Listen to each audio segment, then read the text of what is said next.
Hi, everyone, and welcome to the Winner's Journey podcast, where you get inspiration from top leaders and award winning entrepreneurs to unleash the winner in you. And I'm your host, Yvonne E.L, and my mission, of course, is to inspire you so that you can achieve your dreams, expand your business, and conquer the world. And today's guest is going to inspire you and so much. She is a best-selling speaker, author, coach, and mentor, author of the overnight bestseller Words, Women, and Wisdom, The Modern Art of Confident Conversations. Founder of Women and Wisdom Media, she's a speaker and certified executive coach who mentors visionary entrepreneurs and leaders to flourish in business by mastering their authentic voice, having powerful and confident conversations, and generating more sales, growing a profitable and sustainable business. She has over 25 years of experience in 8 high growth startups and supporting Fortune 500 firms.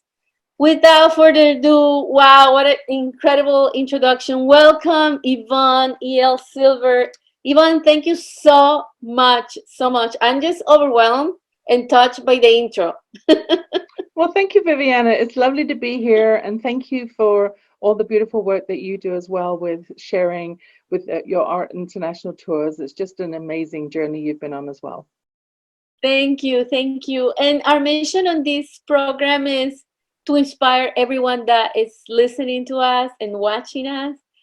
And so I want to share your journey. I think we should begin there because you have such a beautiful journey. And I know that a lot of people out there are going to relate to that. Can you share it with us? Well, I'm on a mission to help women elevate their confidence, and that really draws on growing up in England. You can tell from my accent, I wasn't born in North America, and I had a father who came back from Dunkirk, got a bullet in Dunkirk, and he came back with PTSD, and he was very, very mean as a father. And I watched him literally drain the dignity right out of my mom, and she wouldn't speak up, and she was scared and timid, and she was originally a successful businesswoman, and I just watched him drain her power away, and I swore I was never going to be in that position, and especially after he yelled at me when I was 11 that I would never ever be successful in life. And that was one, criticism out of many, many experiences, but it really stuck with me because it was right as I was going to go into high school. And yeah, you're a young girl, you're stepping out into the next phase of your world, and it really struck me. And first I was just totally hurt, and then I realized that no, I got fired up and I was actually going to prove him wrong. And so I spent about 45 years trying to prove him wrong with a very aggressive energy, and then realized after a session of burnout that I was actually pushing people away because I was holding this shield up to protect myself, but I was staying small behind the shield. So that was the impetus to write the book, to figure out, what are some of the words that women can add or delete from their sentences that remove or elevate their power. And it just took off overnight. So I've been doing a lot of work like that for the last 10 years, especially with women. Wow, that's amazing. What are some of those words? Can you share with us? Yes, some of them are simple. Take the word just as an example. I just wanted to XYZ. Well, it sounds like you're apologizing for just being there, right? And so that's one word we can take out right away. I'm curious is a couple of words that I add into so many sentences, not just because I'm a professional trained coach, but because it offers people the invitation to come to a conversation without saying why to them. Why did you do this? Why and you in the same sentence are likely to get people's backs up and get them defensive. Whereas if you say, I'm curious, can you share a bit more about? It has a whole different energy of invitation and openness and curiosity that I am trained in Reiki as well. So I started to become very attuned to which words gave off a negative vibe and which ones gave off positive energy. And then one other simple concept that I I leveraged David Cooper Ryder's work on appreciative inquiry, because I also have an HR background, human resources consultant, and brought in what I call appreciative sales kinetics.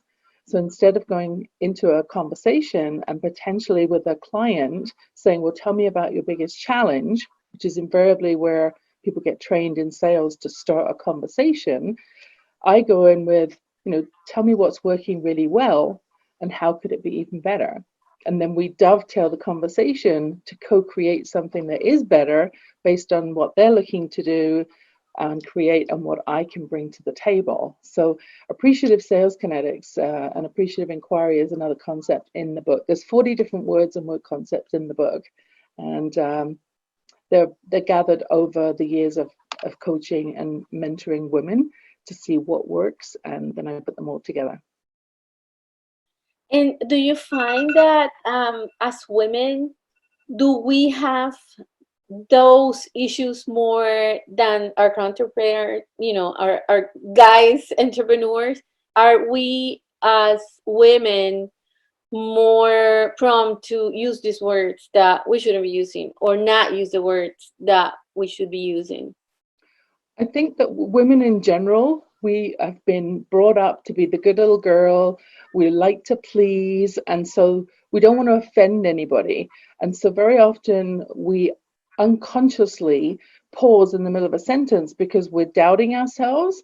And what that creates is an opening for the other person to jump in.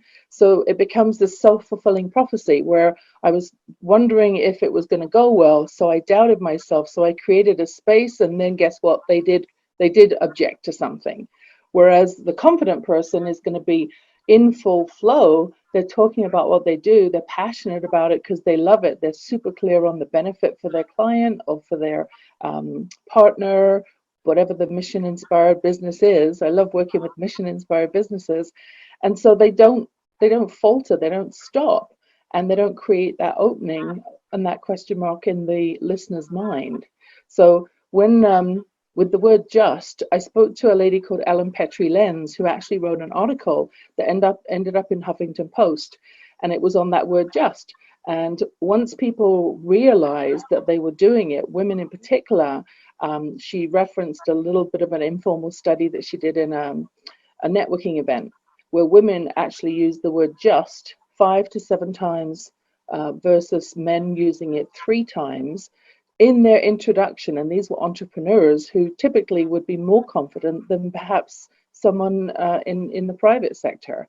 And so women do use those words more often, and until they get my book and until we have a coaching session, and then they become aware. And as soon as you're aware, of course, you then notice it, and then you can change it.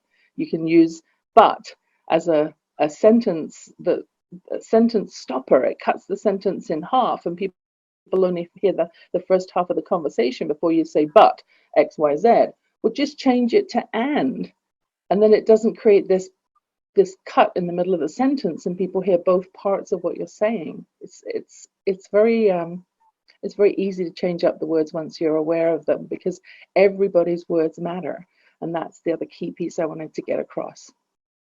That is so absolutely true. I am full of using just. I can tell honestly say that.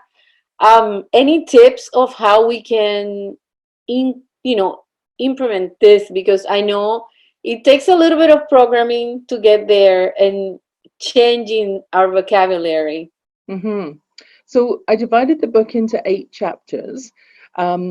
So they're divided up into, words you use at work, words you can use at home for different circumstances. And then for every word that I focused on or word concept, I have an action items section after it, so that you can, now that you're aware of it, here are some things you can do to start embedding that learning and practicing it and getting stronger and using alternate words. Once people are aware of the word, though, sometimes that's enough.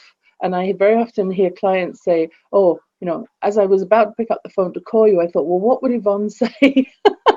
And they changed up their language, which is a beautiful testimonial to hear, because you never know the impact you're making. I actually decided I was going to donate a copy of my book for every one purchased to a women's shelter foundation or not-for-profit. And Viviana, the other day I had someone reach out to me on Facebook and she said, "Oh, you're Yvonne Silver, you're the author of that book. I had it on my nightstand when I was in the shelter and I wasn't in a very good place. Wow. Now look at me. I'm writing my own book. I'm just about to launch my online program and I've come full circle." And I just choked right up. I mean, Wow. you never know how much of an impact just one word can make or one book can make.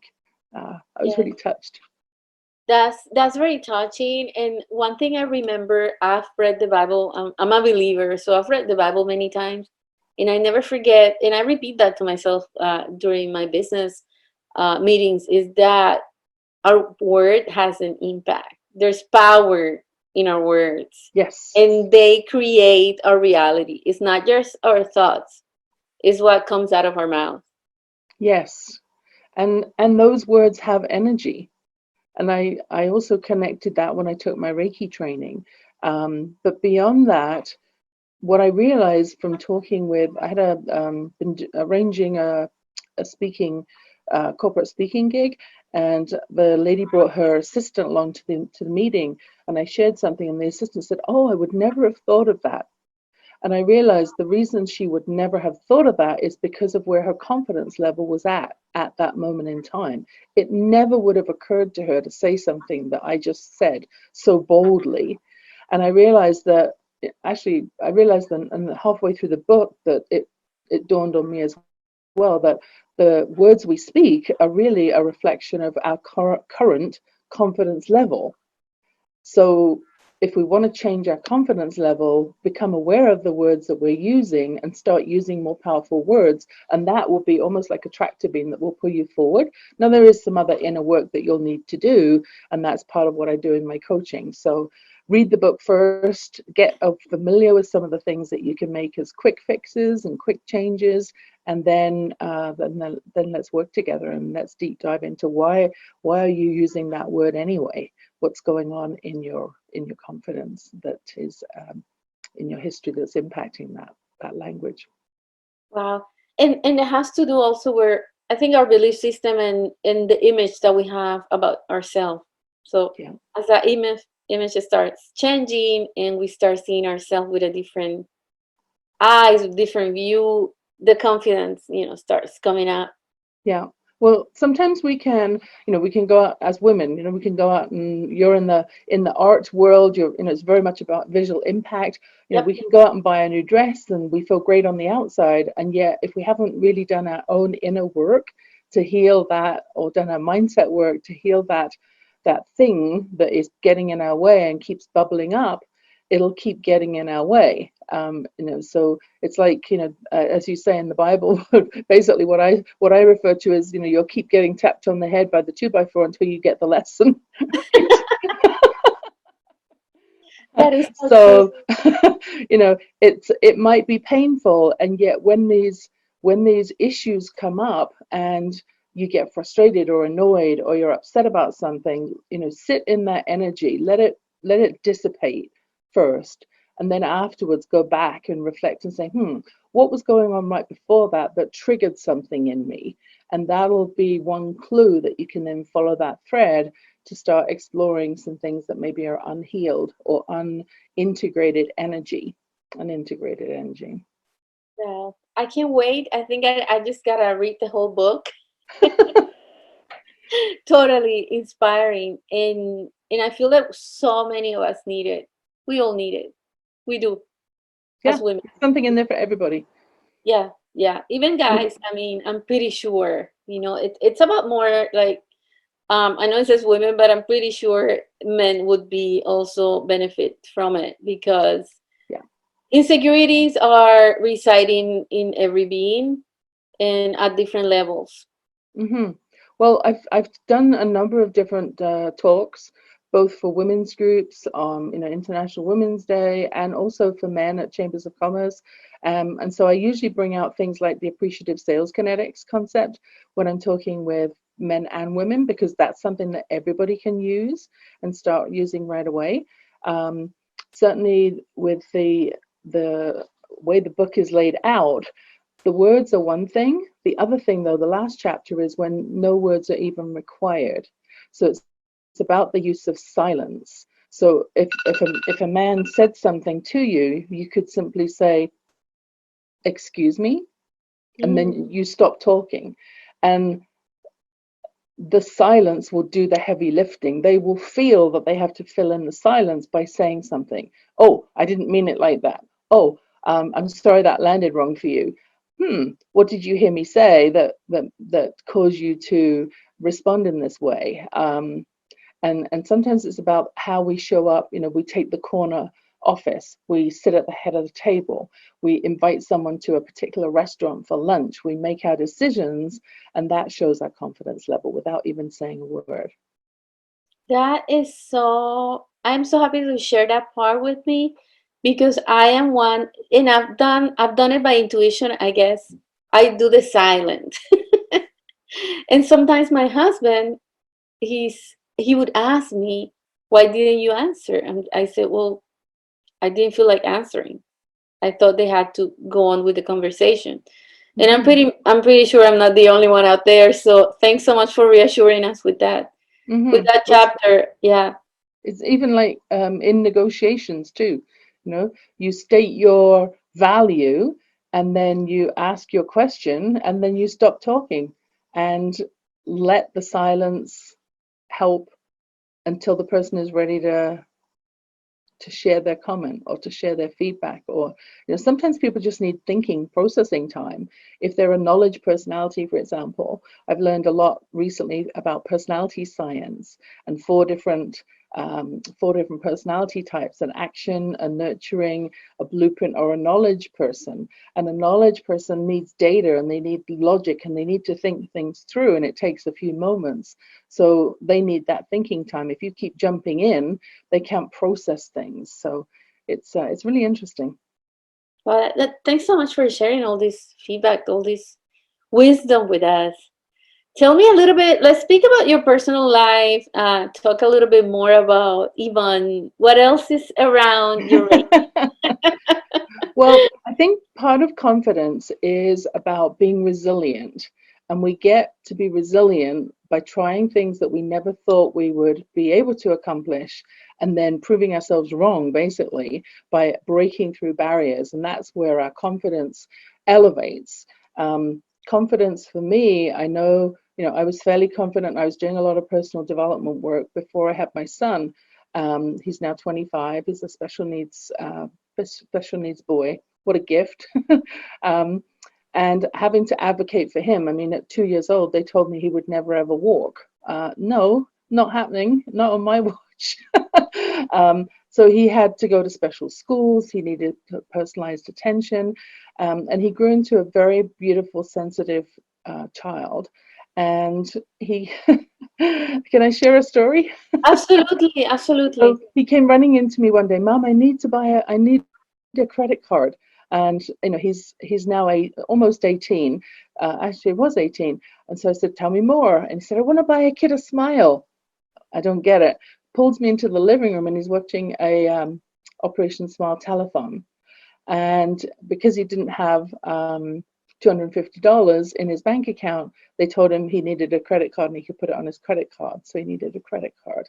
So first of all, I was so touched because Operation Smile does that magical work to help cleft palate surgeries get done in poor countries.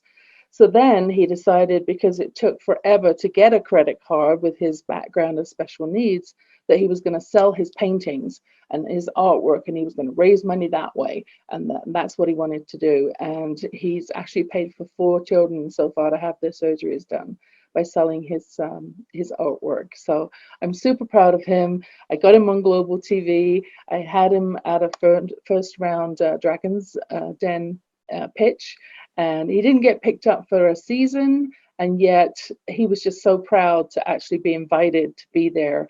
And they said he had 2 minutes, and he actually got about 9 minutes to talk. Wow. And so his, helping him to get to live into his potential has also been a big part of the work I love to do, which is all about helping people to elevate and achieve their maximum potential. And the more that, the bigger the goal when I'm working with a client, especially if they have a mission inspired business where they're doing business and they're doing good, the bigger the goal, the more excited I get about working with them. Well, I think your son is an angel that was sent to you just to like keep you connected. Mm. But you're an angel too. I Mm. think so. I think angels come to angels, honestly. Personally, I can tell you I have my sister passed away already, but she had Rett syndrome, and I know it takes a lot for a mother, so much patient devotion. And what I find so beautiful is that the mothers find these kids and discover so much gift in them. It's I cannot even explain with words and Mm. touch here. Yeah. Well, firstly, I'm so sorry to hear about your sister. I'm not sure if that was recent or not. Um, every life is a gift. Yep. Even though sometimes sometimes when Alex leaves, he can drain my energy, and he leaves, and I'm like, oh, I need to just go lay down for a little bit. At the same time, when he's excited about something and the light is in his eyes and he is just so generous. One year he got about $65 from doing the recycling sorting at school, and they had a special program and they paid the kids a little bit of money. He took all that money and he went out and he bought gifts for all the kids, dressed up as Santa, dropped them on their desks. He spent the whole money on other people, and you know it's just so touching when we are surrounded by people that have that kind of energy. And so when I'm working with clients, when I'm looking at who will I be able to serve in the next year, typically it's 10 VIP clients every year. Who are those special people that are really going to be able to do so much good if they have that super clarity and laser focus, and I can support them in scaling up their business, adding staff, adding a team, visualizing, monetizing, optimizing. That's part of what I do. So it's so rewarding. It is beautiful. I think as a coach, you're bringing this amazing energy because you're not just bringing the experience, the knowledge, which is incredible, but then you're bringing this dose of inspiration, of positivism, endurance, and everything you're gonna share with your mentees. That's just Mhm. I mean, yeah, I want to be a mentee. Well, let's talk. It's just Well, I like think wow. that's one of the reasons.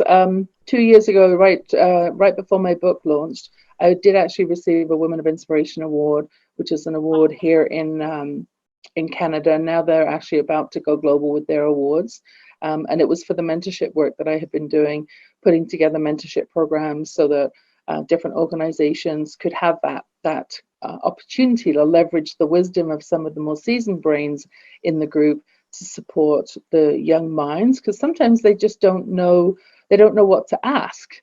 And so when they come up with a challenge, the mentor can say, can I share a little bit about how I did it, Mhm. which is obviously a different modality than coaching, which is about me asking, how can you, and what experience can you draw on, what might get in your way, that kind of questioning. Mentorship is obviously more about telling, but it's amazing. And their eyes, they go, oh, I never would have thought of that. Well, no. And that's the beauty of mentorship. My friend, Dr. Ravi Gandlapalli, who's got Mentor Cloud in Silicon Valley, he says that one conversation can change the direction of someone's career. And I've seen it happen. And not only with careers, but with people's lives as well.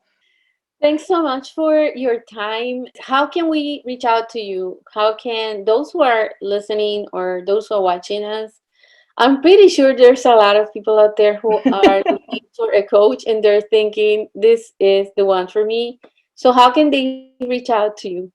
Yeah, best way is get in touch with me through either through LinkedIn, or you can connect on my website. If you go to my website, for the ladies who are listening, you can actually download a 3-chapter free excerpt of my book. So you can get a taste of the 8 chapters, and that's on my website, which is wordswomenandwisdom.com, and it's spelled out AND as opposed to on the book book cover, wordswomenandwisdom.com, and there's a red button on the left. You can click that. It'll give you the link to download the book and a couple of other confidence tools. That's one way. And if you're a man who's listening in the audience and you're thinking, wait a minute, I liked that piece about personality science and those 4 personality types. If you go to the same page, there's actually a link on there, a gray button, that will give you access to a personality report. And you can do that in 90 seconds to check out what is my personality style. And I think you find that very informative. So there's a couple of ways there. And certainly if you reach out to me on LinkedIn, Yvonne Silva, you'll see my speaker profile. You'll see me talking at the Fearless Women's Summit on the profile there. And I would love to keep in touch. Absolutely. Well, thanks so much, Yvonne, for your time. Thanks for sharing your winner's journey.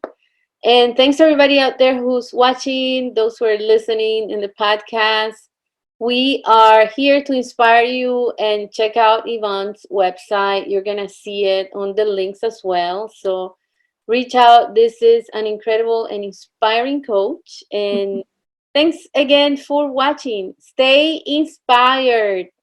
Thank you so much, Viviana.